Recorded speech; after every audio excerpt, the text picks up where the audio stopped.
Data scientist ஆகணும்னா எனக்கு mathematics fundamentals ரொம்ப ஸ்ட்ராங்காக இருக்கணும். அப்ளிகேஷன்ஸ் ஆஃப் ஏஐ அப்படின்னு பார்த்தீங்கன்னா எல்லா இடத்துலையும் இருக்குது. டெவலப்பராக ஒரு ஏஐ யூஸ் பண்ணுறீங்கன்னா அங்கே சார்ஜஸ் வில் பி அப்ளிகபிள். ஏஐக்கு வந்து சர்டிஃபிகேஷன் மாதிரி அப்படின்னு சொல்லி எதுவுமே கிடையாது. ஆண்டர்ப்ரனரியல் ஐடியாஸ் இருக்கிறவங்க ஏஐயை எங்கே வேணாலும் இம்ப்ளிமெண்ட் பண்ணலாம். Government is ready to fund.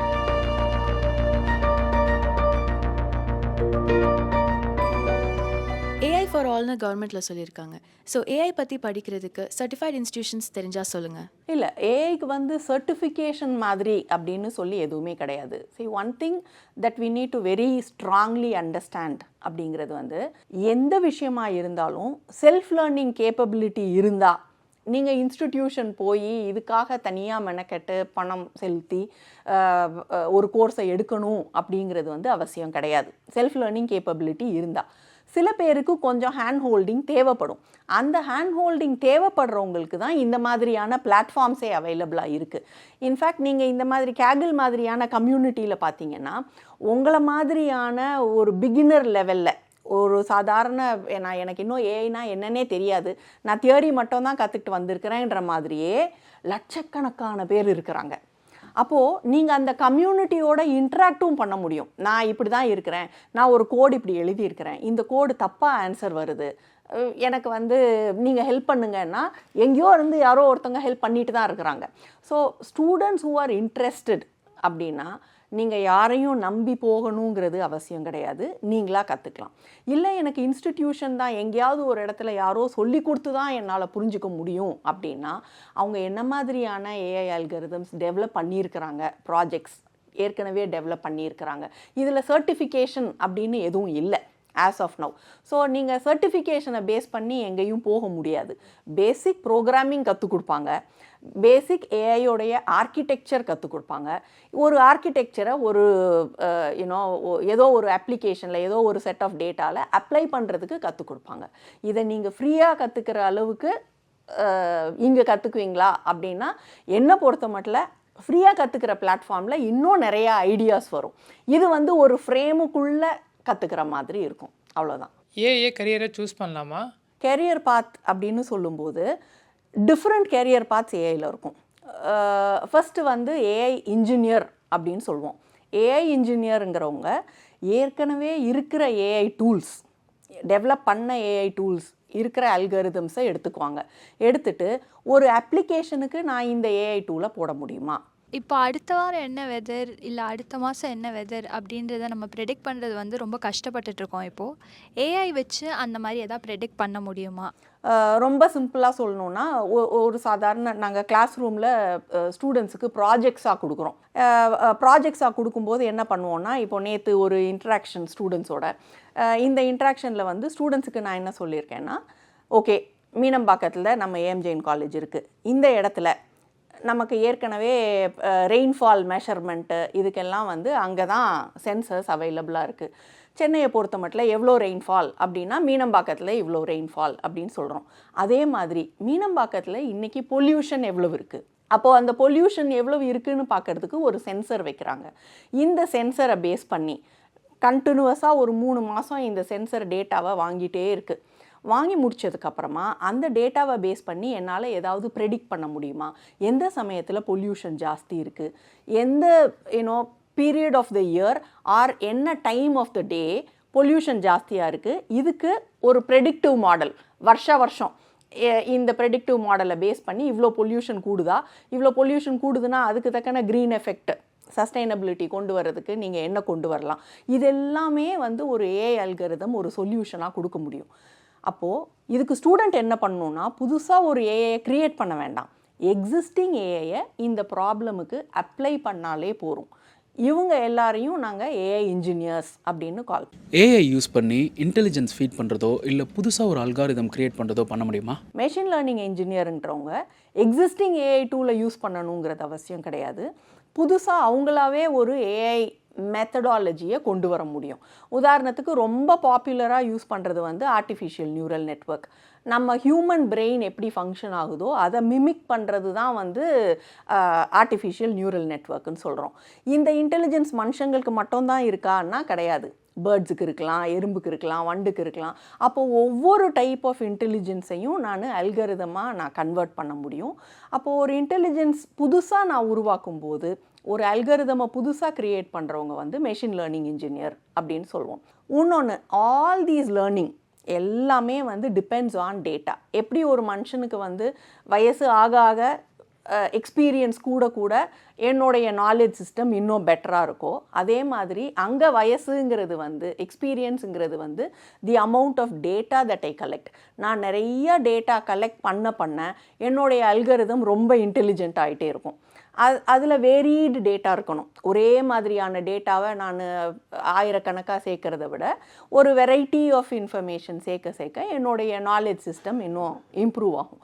அப்போது டேட்டாவை அனலைஸ் பண்ணுறதுக்கு டேட்டா அனலிஸ்ட்டுங்கிற ஒரு ஆப்ஷன் இருக்குது. டேட்டா அனலைஸ் பண்ணது போக நிறைய டேட்டா இருக்குது. இந்த டேட்டாவில் இருந்து ஒரு இன்ஃபர்மேஷன் எனக்கு கிடைக்குது. இந்த இன்ஃபர்மேஷனை யூஸ் பண்ணி என்னால் ஒரு ப்ரெடிக்டிவ் மாடல் கொண்டு வர முடியுமா? இதுக்கு முன்னாடி இதை ப்ரெடிக்ட் பண்ணவே இல்லை அப்படின்னா அவங்கெல்லாம் டேட்டா சயின்டிஸ்ட் ஆகிடுவாங்க. ஸோ இந்த மாதிரி வேரீடு ஆப்ஷன் இருக்கும்போது நான் ஒரு ஏஐ கேரியருக்குள்ளே போகும்போது இதில் எந்த லெவலில் இருக்க விரும்புகிறேன்? டேட்டா சயின்டிஸ்ட் ஆகணும்னா எனக்கு மேத்தமெட்டிக்ஸ் ஃபண்டமெண்டல்ஸ் ரொம்ப ஸ்ட்ராங்காக இருக்கணும். மேத்தமெட்டிக்ஸுன்றப்ப எல்லாரும் பயந்துடக்கூடாது. பொதுவாகவே அந்த மனப்பான்மை இன்றைக்கி இருக்கிற ஹையர் செகண்டரி ஸ்கூலில் இருக்கிற சில்ட்ரனுக்கு வந்து எனக்கு மேக்ஸுன்னா ஒரு அவர்ஷன் அப்படின்னு அந்த மாதிரி தேவையே இல்லை. ஒரு அப்ளிகேஷன் ஓரியன்டாக மேக்ஸை படிக்கும்போது சாதாரண ஸ்டாட்டிஸ்டிக்ஸ் தான் ஏஐயோடைய ஃபண்டமெண்டல். ஓகே, ஸோ அதனால் ஸ்டூடெண்ட்ஸ் ஃபண்டமெண்டல்ஸை ஸ்ட்ராங் ஆக்கிக்கணும். எப்போனா நான் டேட்டா சயின்டிஸ்டாக போகணும், இல்லை மெஷின் லேர்னிங் இன்ஜினியராக போகணும், ஒரு புது ஏஐயை நான் உருவாக்கணும்னு நினைக்கிறேன் அப்படின்றவங்க வந்து டெஃபினட்டாக ஃபண்டமெண்டல்ஸை ஸ்ட்ராங்காக வச்சுக்கணும். நான் ஏஐயை டெவலப் பண்ண போகிறேன், யூஸ் பண்ண போகிறேன் ஒரு டூலாக ஒரு அப்ளிகேஷனுக்கு அப்படின்னு வரும்போது எனக்கு மேக்ஸ் வந்து ரொம்ப ஸ்ட்ராங்காக இருக்கணும்னு அவசியம் இல்லை. மாடரேட்டாக இருந்துக்கலாம். எக்ஸிஸ்டிங் ஏஐயை பற்றி அல்கரிதம்ஸ் எப்படி ஒர்க் பண்ணுது அப்படிங்கிறது கற்றுக்கிட்டு அதை யூஸ் பண்ண முடியும். இப்போ ஃப்யூச்சரில் வந்து ஏஐ தான் ஃபுல்லாக க்ரோ ஆகிட்டுருக்கு.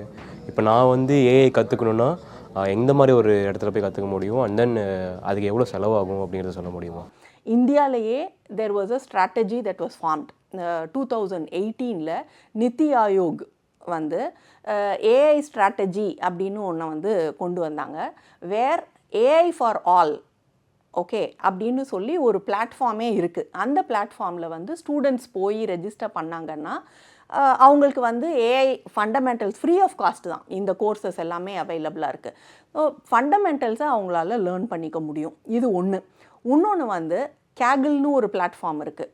இது வந்து ஆல் ஓவர் வேர்ல்டு ஏஐ ஸ்பெஷலிஸ்ட்ஸ் எல்லாருமே யூஸ் பண்ணுவாங்க. நாங்களுமே ஏஐ கற்றுக்க இனிஷியல் காலத்தில் பட்ட கஷ்டங்கள் வந்து என்னென்னா, நமக்கு ஏஐயோடைய பேஸ் வந்து நான் சொன்ன மாதிரி டேட்டா தான் பேஸ்.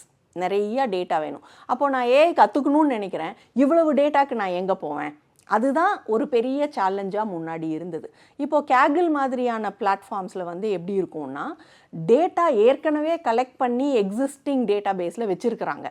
அப்போது ஏஐ கற்றுக்கணும்னு நினைக்கிறவங்க ஏஐ ஃபார் ஆல் பிளாட்ஃபார்மில் ஏஐயை கற்றுக்கிட்டு கேகிள் பிளாட்ஃபார்மில் வந்து இந்த எக்ஸிஸ்டிங் டேட்டாவை யூஸ் பண்ணி அவங்க ஒரு அல்கரிதமில் இம்ப்ளிமெண்ட் பண்ணால் எப்படி எனக்கு டெசிஷன் வருது, எப்படி என்னுடைய ஏஐ ஒர்க் பண்ணுது, அதில் எக்ஸிஸ்டிங் ஃப்ரேம் ஒர்க்ஸ் நிறையா இருக்கும்.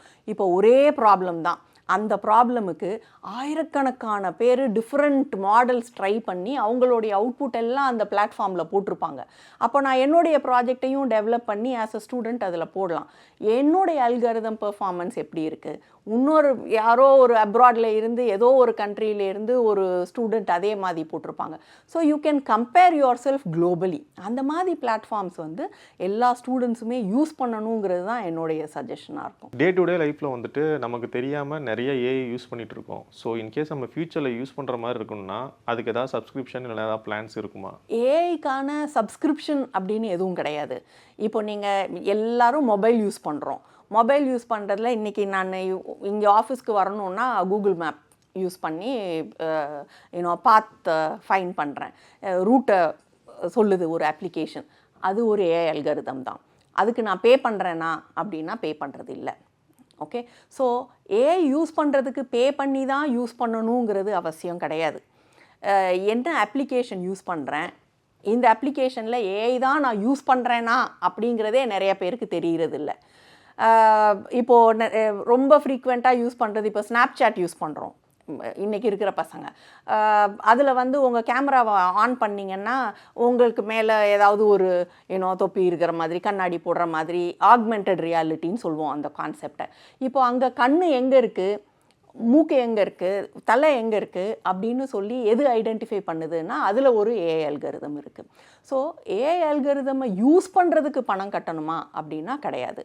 ஆனால் இதே கூகுள் மேப்ஸை தான் இன்னொரு இப்போது ஓலாவோ உபேரோ யூஸ் பண்ணுது டாக்ஸியை நீங்கள் புக் பண்ணுறதுக்கு, ரூட்டை டிரைவர் ஃபைண்ட் அவுட் பண்ணி வர்றதுக்கு. ஸோ ஒரு அப்ளிகேஷனில் நீங்கள் இந்த ஒரு சர்வீசஸை கூகுள்லேருந்து வாங்கும்போது, பிஸ்னஸ் பர்பஸஸ்க்கு வாங்கும்போது கூகுள் வில் சார்ஜ். ஓகே, அப்போ நீங்கள் ஒரு டெவலப்பராக ஒரு ஏஐ யூஸ் பண்ணுறீங்கன்னா அங்கே சார்ஜஸ் வில் பி அப்ளிகபிள். அது வந்து எவ்வளவு நீங்கள் யூஸ் பண்ணுறீங்க, எத்தனை பேருக்கு யூஸ் பண்ணுறீங்க, அது வந்து சப்ஸ்கிரிப்ஷன் பேசிஸில் யூஸ் பண்ணுறது. மற்றபடி ஒரு லேர்னிங்க்கு யூஸ் பண்ணும்போது கண்டிப்பாக அதில் சார்ஜஸ் கிடையாது. நிறைய மீடியா சேனலில் பார்த்தீங்கன்னா நியூஸ் ரீடருக்கு பதிலாக ஏஐ வச்சு யூஸ் பண்ணிட்டு இருக்காங்க. அது எப்படி யூஸ் பண்ணுறாங்க, எந்த டெக்னாலஜி வச்சு யூஸ் பண்ணுறாங்க, எக்ஸ்பிளைன் பண்ணால் நல்லாயிருக்கும். இப்போது ஃபஸ்ட்டு வந்து ஸ்கிரிப்டை நீங்கள் கொடுக்குறீங்க. ஸ்கிரிப்ட் வந்து என்ன ஃபார்மில் இருக்குது, டெக்ஸ்ட் ஃபார்மில் இருக்குது. ஸோ டெக்ஸ்ட்டை வந்து நான் லாங்குவேஜாக கன்வெர்ட் பண்ணணும். இங்கிலீஷ் டெக்ஸ்ட்டை இங்கிலீஷ் லாங்குவேஜாகவே கன்வெர்ட் பண்ணணும் அப்படின்னா டெக்ஸ்ட் டு வாய்ஸ். ஸோ நான் வந்து அந்த ஏஐ அல்காரிதமில் என்ன டெவலப் பண்ணியிருப்பேன்னா, ஒரு டெக்ஸ்ட்டை கொடுக்கும்போது அந்த ஃபோனட்டிக்ஸ் வந்து ட்ரெயின் பண்ணியிருப்பேன். இந்த மாதிரி வார்த்தை இருந்தால் நம்ம எல்கேஜியில் படிக்கிறது தான். ஸோ எல்கேஜியில் படிக்கும்போது நீங்கள் நிறைய வேர்ட்ஸ் கொடுத்து இந்த வேர்டுக்கு, இந்த சிலபிளுக்கு, இந்த ஃபோனட்டிக்ஸ், இந்த வாய்ஸ், இந்த சவுண்டு வரும் அப்படின்னு சொல்லுவோம். ஸோ அதை ட்ரெயின் பண்ணுறது டெக்ஸ்ட் டு வாய்ஸ். ஓகே, அடுத்தது நான் ஒரு டெக்ஸ்ட்டை கொடுத்துட்றேன், ஒரு லாங்குவேஜில் இருக்குது, இங்கிலீஷில் கொடுக்குறேன், இங்கிலீஷை வந்து எனக்கு தமிழில் கன்வெர்ட் பண்ணணும் அப்படின்னா அங்கே டிரான்ஸ்லேஷன் வரும். ஒரு லாங்குவேஜ் டு இன்னொரு லாங்குவேஜ் டிரான்ஸ்லேஷன் வரும். அதை வந்து language processing, natural language processing அப்படின்னு சொல்லுவோம். ஓவராலாக இது எல்லாமே நேச்சுரல் லாங்குவேஜ் ப்ராசஸிங்கிறது ஒரு பெரிய பக்கெட். அந்த பக்கெட்டில் ஒரு லாங்குவேஜுக்கும் இன்னொரு லாங்குவேஜுக்கும் வந்து ஒரு டிக்ஷனரியை நம்ம க்ரியேட் பண்ணி கொடுத்துருப்போம். அந்த டிக்ஷனரியை வச்சு ட்ரெயின் பண்ணியிருப்போம். இப்போ டிக்ஷனரியில் ஒரு வார்த்தைக்கு இங்கிலீஷில் இந்த வார்த்தைக்கு தமிழில் இந்த வார்த்தை தான் அகராதி மாதிரி நம்ம அங்கே ஒரு இண்டெக்ஸ் டேபிள் ஒன்று க்ரியேட் பண்ணிடுறோம். ஆனால் மோர் சேலஞ்சிங் இஸ் இதையும் அப்படியே தூக்கி போட முடியாது. ஓகே, நிறையா இந்த டப்பிங் மூவி பார்க்குற மாதிரி தான் இருக்கும். அப்போ அங்கே நேச்சுரலாக வரணும்னா கிராமர் ட்ரெயின் பண்ணணும். கிராமர் ட்ரெயின் பண்ணுறது தான் வந்து ஒரு பெரிய சேலஞ்சாக இருக்கும். அப்போது அந்த கிராமரை ட்ரெயின் பண்ணுறதுக்கு நான் ஒரு ஏஐ யூஸ் பண்ணுவேன். ஸோ ஃபஸ்ட்டு வந்து டெக்ஸ்ட்டை வாய்ஸாக கன்வெர்ட் பண்ணும்போது இந்தந்த இடத்துல நான் என்ன மாதிரியான ப்ரொனவுன்சியேஷன் யூஸ் பண்ணணும் அப்படின்றதுக்கு ஒரு ஏஐ, ஒரு லாங்குவேஜ்லேருந்து இன்னொரு லாங்குவேஜ் கன்வெர்ட் பண்ணுறதுக்கு கிராமரை சொல்லி கொடுக்கறதுக்கான ஒரு ஏஐ, ரெண்டுமே இருக்குது. இதை நான் விஷுவலாக ப்ரெசென்ட் பண்ணுறேன், வெறும் ஆடியோ மட்டும் வரல. அந்த ஃபோனட்டிக்ஸுக்கு தக்கன என்னுடைய 3D மாடல் அங்கே இருக்க போகுது. ஒரு நியூஸ் ரீடர் ஒரு 3D மாடல் தான். அந்த 3D மாடல் வந்து வாயை எப்படி அசைக்கணும், ஓகே, என்னுடைய ஃபோனட்டிக்ஸை நான் வாயை அசைக்கிறதுக்கு நான் அந்த மாடலுக்கு இன்புட் கொடுப்பேன். நான் ஓ சொல்லணுன்னா என்னுடைய வாய் அந்த மாடல் வந்து எந்த மாதிரியான மூமெண்ட்டை வந்து அந்த 3D மாடலில் கொண்டு வரணும் அப்படின்னு சொல்கிறது. இது தேர்ட் ஃபேஸ். இப்போது ஒரு படி மேலே போய் முன்னாடி வந்து வெறும் அந்த வாய் அசைவு மட்டும்தான் வந்து மிமிக் பண்ணாங்க, அந்த அனிமேஷனில் கொண்டு வந்தாங்க. இன்றைக்கி ஒரு படி மேலே போய் இமோஷன்ஸை கூட கொண்டு வராங்க. ரொம்ப சந்தோஷமான விஷயம் சொல்லும்போது அந்த நியூஸ் ரீடர் ரீட் பண்ணும்போது அவங்களுடைய முகபாவம் எப்படி இருக்கணும், இதுவே கஷ்டமானது சொல்லும்போது, ஷாக்கிங் நியூஸ் சொல்லும்போது, அப்போது அந்த இமோஷன்ஸை கூட கொண்டு வராங்க. அப்போ ஒவ்வொரு இமோஷனுக்கும் ஃபேஸில் வந்து 32 லேண்ட்மார்க் இருக்குது. அந்த 32 லேண்ட்மார்க்ஸ் எப்படி மூவ் ஆகணும் அப்படின்னு சொல்லி we will train a AI. So இத்தனை ஏஐயும் சேர்ந்து ஒர்க் பண்ணால் மட்டும்தான் உங்களுக்கு நியூஸ் ரீடிங் நடக்கும். ஹவுஸ் ஒய்ஃப்ஸ் ஏதாச்சும் ஏஐ வச்சு புதுசாக வந்துட்டு பிஸ்னஸ் ஸ்டார்ட் பண்ண முடியுமா? அது மாதிரி ஏதாச்சும் ஜாப் ஆப்பர்ச்சுனிட்டிஸ் இருந்தால் ரெஃபர் பண்ணுங்கள். நிறைய இருக்குது. இன்ஃபேக்ட் இப்போ நீங்கள் கடைசியாக வந்த பட்ஜெட்டில் பார்த்தீங்கன்னா ஒரு பெரிய அனௌன்ஸ்மெண்ட் டுவர்ட்ஸ் ஏஐயே சொன்னாங்க. Finance minister has announce saying centre for research in artificial intelligence. இதை வந்து கோர் அப்படின்னே சொல்லுவாங்க. சென்டர் ஃபார் ரிசர்ச் எக்ஸலன்ஸ் அப்படின்னு சொல்லுவாங்க, not normal centre for research. So centre for research எக்ஸலன்ஸ்னு சொல்லிட்டு இந்தியா முழுக்க ஏஐ ரிலேட்டட் ரிசர்ச்சுக்கு அப்படின்னு ஒரு பெரிய ஃபண்டிங் ஒதுக்குறாங்க. எதுக்காக ஒதுக்குறாங்கன்னா, இந்தந்த சென்டர்ஸில் நீங்கள் போய் ஏஐயை வேரியஸ் அப்ளிகேஷன்ஸுக்கு யூஸ் பண்ணுறதுக்காக. வேரியஸ் அப்ளிகேஷன்ஸ்னு பார்க்கும்போது நீங்கள் இன்றைக்கி ஏஐயை எதுலெல்லாம் யூஸ் பண்ணலாம் அப்படின்னீங்கன்னா, அக்ரிகல்ச்சரில் யூஸ் பண்ணலாம். நம்மளுடைய பெரிய நாலேஜ் சிஸ்டம் அப்படிங்கிறது வந்து விவசாயிகளுக்கு அந்த இலையையும் இதையும் பார்த்தாலே அதில் என்ன இன்செக்ட் இருக்குது, ஓகே, என்ன மாதிரி மருந்து போடணும், அதெல்லாம் அவங்களுக்கு தெரியும். இன்றைக்கி நெக்ஸ்ட் ஜெனரேஷன் நிறைய பேர் வந்து அந்த ஃபார்மிங்க்கு போக ரெடியாக இல்லை. அப்போ அந்த நாலேஜ் சிஸ்டம் அங்கேயே கட் ஆகிடும். இன்னும் ஒரு 10 வருஷம் 20 வருஷம் கழித்து திடீர்னு நமக்கு அவேர்னஸ் வந்து அந்த ஃபார்மிங்க்கு போகும்போது அந்த நாலேஜ் சிஸ்டமில் இருக்கிற கேப்பை நம்மளால் ஃபுல்ஃபில் பண்ண முடியாது. அப்போ இந்த நாலேஜை நீங்கள் ஏஐ மாடலாக கன்வெர்ட் பண்ணி எப்படி கண்டுபிடிக்க முடியும்னா, ஒரு ஃபோன் கேமராவில் இலையை பார்த்துட்டு அந்த இலையோடைய ஷேப் எப்படி இருக்குது, என்ன மாதிரியான பூச்சி அரிச்சிருக்கு, என்ன கலரில் இருக்குது, இதை பேஸ் பண்ணி என்னால் என்ன மருந்து கொடுக்கணும் அப்படின்னு சொல்ல முடியுமா அப்படின்னா பண்ண முடியும். அதுக்கு ஒரு கம்பெனி, இன்ஃபேக்ட் பெங்களூரில் டாடான் சென்ஸ் அப்படின்னு சொல்லி ஒரு கம்பெனி இருக்குது. இந்த மாதிரி கம்பெனிஸ் எல்லாம் வந்து they are working more on agricultural technology. இது ஒன்று. ரெண்டாவது, திருப்பூர் சைட்லலாம் பார்த்தீங்கன்னா நிறைய அந்த கிளாத் இண்டஸ்ட்ரீஸ், ஓகே, மேஜராக ஸ்டிச்சிங் தான் அவங்களுக்கு எது ப்ராஃபிட், பெரிய ரோல்ஸ் ஆஃப் க்ளோதிங் இருக்குது, அதிலேருந்து கட் பண்ணி தான் ஒரு கார்மெண்ட்டை ஸ்டிச் பண்ணுறாங்க. ஸ்டிச் பண்ணும்போது எனக்கு எவ்வளவு தூரம் வேஸ்டேஜை கம்மி பண்ண முடியும், அந்த கிளாத்தில் வேஸ்டேஜை கம்மி பண்ணி என்னால் நிறையா துணி கம்மியான நிறையா க்ளோத்ஸ் கம்மியான துணியில் தைக்க முடியுமா, வேஸ்டேஜை கம்மி பண்ண முடியுமா. இது ஆப்டிமைசேஷன் ப்ராப்ளம். இதுவும் இன்டெலிஜென்ஸ் தான். இதுவும் டெவலப் பண்ணுறதுக்கு there is an AI tool. இந்த மாதிரி அப்ளிகேஷன்ஸ் ஆஃப் ஏஐ அப்படின்னு பார்த்தீங்கன்னா எல்லா இடத்துலையும் இருக்குது. சஸ்டைனபிலிட்டி, எனக்கு இந்த ரூமோடைய பவர் சோர்ஸை வந்து கம்மி பண்ணணும், எனர்ஜி யூட்டிலைசேஷனை கம்மி பண்ணணும் அப்படின்னா இன்றைக்கி ஸ்மார்ட் சென்சர்ஸ், ஐஓடி யூஸ் பண்ணுறோம். உள்ள ஆள் இருக்கா இல்லையாங்கிறத பார்த்துட்டு இல்லைன்னா அது ஆட்டோமேட்டிக்காக ஆஃப் பண்ணுற மாதிரி. இதுவே நான் ஒரே ஒரு ரூமுக்கு பண்ணுறதா இருந்தால் ஆள் இருக்காங்களா இல்லையான்னு பார்க்குறதுக்கு ஒரு அல்காரிதம் வேணும். அப்போ அங்கே ஒரு ஏஐ யூஸ் பண்ண முடியும். So AI can be utilised in all areas. And ஏஐயை இம்ப்ளிமெண்ட் பண்ணுற மாதிரியான ஒரு ஸ்டார்ட் அப் ஐடியா இருந்தால் government is ready to fund. So entrepreneurial ideas இருக்கிறவங்க ஏஐயை எங்கே வேணாலும் இம்ப்ளிமெண்ட் பண்ணலாம்.